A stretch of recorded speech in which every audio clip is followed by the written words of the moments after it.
Hello, it's Monica from Crafting with Quilling Lady, and it is Thursday, so it means it is time for our Christmas edition crafting.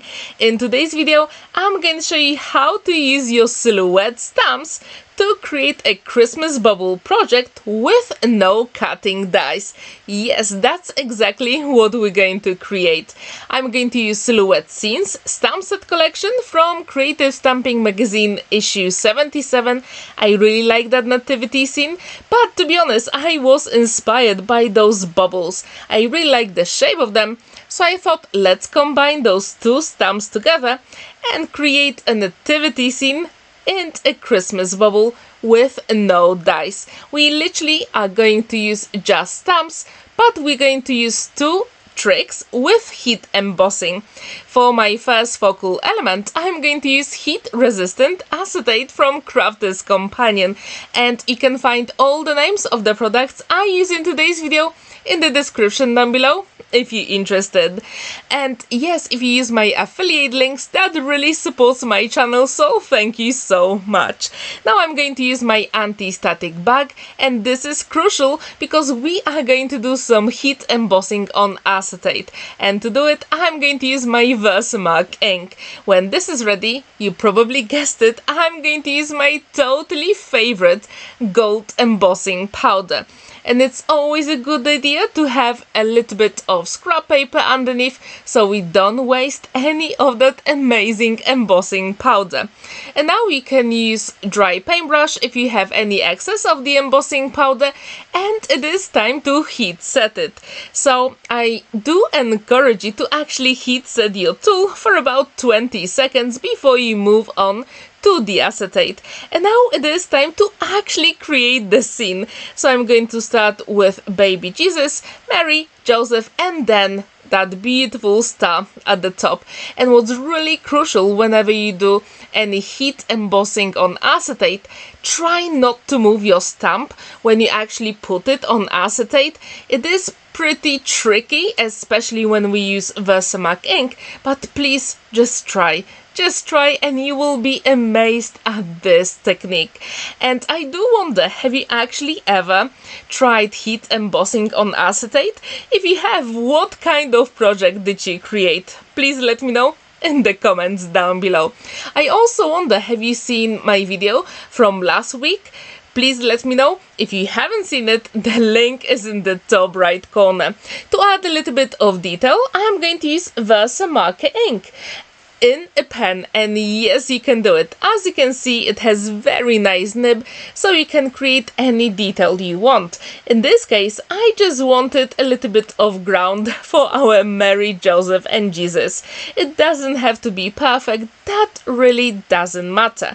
And again, I'm going to heat set it, and our focal element is ready. At this point, I couldn't decide which side I like most, and now, using my ruler, I'm going to measure it, and this way we know exactly how big our project needs to be to create that beautiful window effect. I've got 300 GSM weight stamping cards, my cutting mat, and I'm going to use Made to Surprise Lightwear Circle Cutter. So yes, that is the trick whenever you don't have any circular nesting dies, and that's exactly what I needed in my case. So here I'm going to create a circle in 17 centimeters diameter, and I'm going to do it twice, actually 3 times, and you will see that later.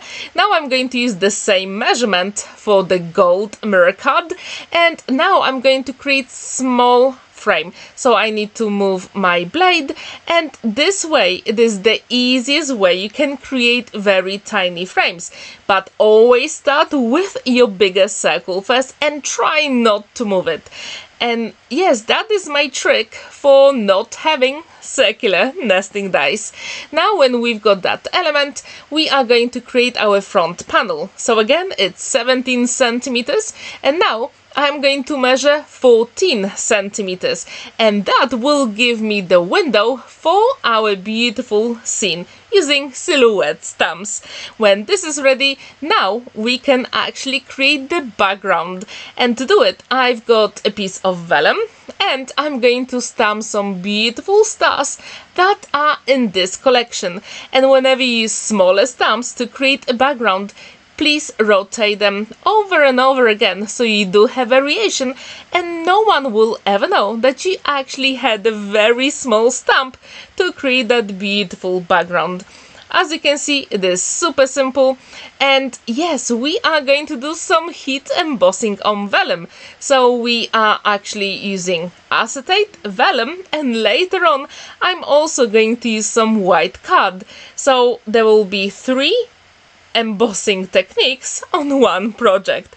As you can see, I'm just sprinkling my embossing powder, and it is time to get rid of the excess using a scrap piece of card or paper, put it back in a jar and heat set it. And at this point I thought I really like all those stars, but I thought let's add a little bit more interest and color. So I thought, what color could actually make the whole project pop? And I absolutely love gold, but when I think about Christmas I always think about blue, very dark blue. So in this case I'm going to use Distress Oxide ink in Price Ribbon color, and I do think that gold and Price Ribbon colors, they really match together. If you like this color combo, please let me know in the comments down below. As you can see, it is super simple. I'm using my ink blending tool to spread the color around, and it doesn't have to be perfect. Actually, if it's not perfect, then it will be more organic and actually better for your project. As you can see, I'm adding some more ink in some of the areas, not everywhere, because we do want that variation. And using a tissue, I'm just getting rid of the excess of that beautiful Distress Oxide ink. And now with the frame we created earlier, I'm going to apply the same ink, but this time we are using card, so it means the color will be more bright and vivid, and so it means we are going to have some variation on our project. And that's exactly what I always try to achieve with a limited color palette, because in this way you can have some lighter and darker colors. And using my one and only liquid glue, magic glue, I'm going to adhere that beautiful gold frame we created earlier. And I think that really adds to the whole project, and this way we're going to make sure that all the elements match. And I do wonder, how often do you stick to a limited color palette? Or, like in my case, do you like to go bold and experiment with colors? These projects are very challenging for me, I really have to admit it. But sometimes it is nice just to have limited color palette. And now I'm going to use my 3mm red liner tape from Crafter's Companion, and using my pokey tool I'm going to burnish it, peel off the backing and adhere our acetate. As you can see, we are working on the back side, so make sure your beautiful heat embossing is on the front of your panel. And now it is time to cut the excess off. As you can see, it doesn't have to be perfect because no one will ever see it. Now, to add a little bit more dimension to our project, I'm going to use my one and only liquid glue and double-sided foam adhesive. As you can see, it is wider than I needed for my project, so literally using my scissors I'm just cutting it, and it is narrow enough to actually fit in. And I do encourage you to do it the same way, because you don't have to have your tapes in every single size. The bigger sometimes is the better, because you can actually make it narrower. When these elements are ready, I'm going to use my one and only liquid glue, magic glue again, just to add a few drops of that glue, and we are going to adhere our stars. And this way you need to make sure that the stars are actually facing your glass mat or glass surface or whatever you work on. And again, using your scissors you can cut the excess off. And again, it doesn't have to be perfect. And that's exactly what I like about this project. It is not perfect at all, but no one will ever know. So we've got our elements, and it is time to actually create our card base. So using my one and only liquid glue, I'm just going to put it exactly on the edge. Don't put it in the middle, because if you do it on vellum, everyone can see it. But this way, we found the trick how to adhere vellum, but no one will see that glue. Now I've got my scoring board, and I'm going to create a top flap. And this is super simple. You create a score line, fold it, burnish, and it is time to actually put those elements together. And yes, again, I'm going to use my one and only liquid glue to do it. Super simple. As you can see, you can create your card base with no cutting dice. And now I've got my crown for the bauble, and you can literally use anything as you want. Now it is time for a sentiment. So I'm going to use that beautiful sentiment from Phil Martin, and this collection is just beautiful. I wonder, have you used it? As you can see, it is pretty old now, but the images are absolutely beautiful. And again, I'm going to use my VersaMark ink, and I'm going to stamp it and heat embossing with the same gold powder. And this way, all the elements will match. And at this point, I thought to myself, should I add some gold gems, or should I just leave it? And it was a really big struggle. But in the end, I just left it. I didn't use any gold gems. I thought, yeah, this is fine.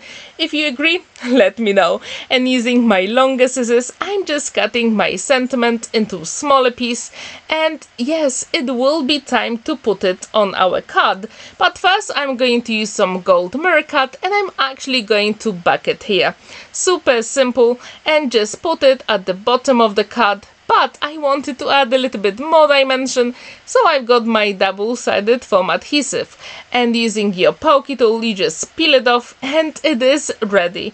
And the card can stand proudly on a flat surface, but if it moves or rocks, you can actually cut the bottom slightly on the back panel.